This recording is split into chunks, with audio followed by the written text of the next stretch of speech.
পটুয়াখালীতে টানা বৃষ্টি ও উঁচু জোয়ারে বাড়ছে দুর্ভোগ। নিম্নাঞ্চলে ঢুকেছে নদীর পানি।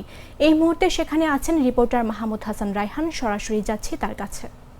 রয়েছি পটুয়াখালী সদর উপজেলার লোহালী ইউনিয়নের ইদ্রাকপুর গ্রামের।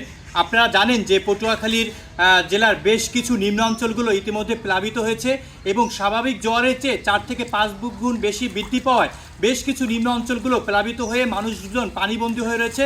আমি এখন যেখানে রয়েছি আপনাদেরকে দেখাচ্ছিলাম যে এখানে বাসা বাড়ির সামনে ইতিমধ্যে কিন্তু পানি প্রবেশ করেছে এবং তারা পানিবন্দী হয়ে রয়েছে।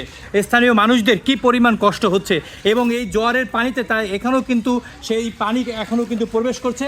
আমরা দেখছি এখানে যে একজন বাসিন্দা রয়েছে তার সাথে আপনাদের এই কি অবস্থা এই জোয়ারের পানিতে? আমাদের জোয়ারের পানিতে খুব ক্ষতি হইতে আছে এবং গরু বছর লইয়া খুব কোনো অসুবিধায় আছি এবং রান্না বাড়া করতে পারতেছি না এবং বাচ্চার স্কুলে যাইতে পারতেছে না এবং ধান ফান অনেক কিছুই আমাদের এখন নষ্ট হয়ে গেছে।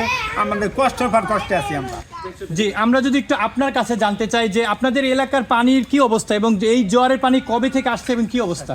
4-5 দিন ধরে পানি আসতেছে। তো আমাদের এই নদীর বেড়িবাঁধ ভাঙার কারণে আমাদের এই পানিটা বাড়তেছে। আর আমাদের এই পানি বাড়ার কারণে আমাদের গবাদি পশু আবার বাচ্চারা যারা আছে তাদের স্কুলে যাইতে সমস্যা হইতেছে।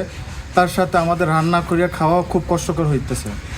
যে এই এখন আপনাদের কি করণীয় আছে বা আপনারা এর জন্য কেউ আপনাদের কোনো প্রশাসন বা কেউ যোগাযোগ করছে কিনা? না, আমাদের সাথে কেউ এই যোগাযোগ করে নাই।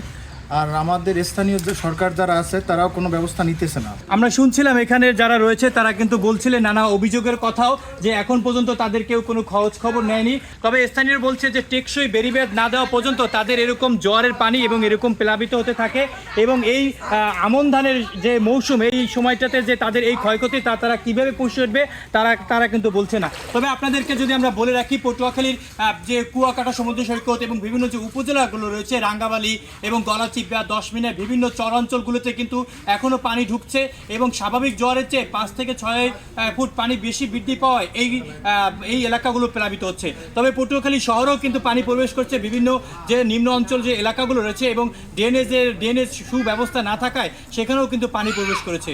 পটুয়াখালীর লোহালী ইউনিয়ন থেকে এই ছিল আমার কাছ থেকে।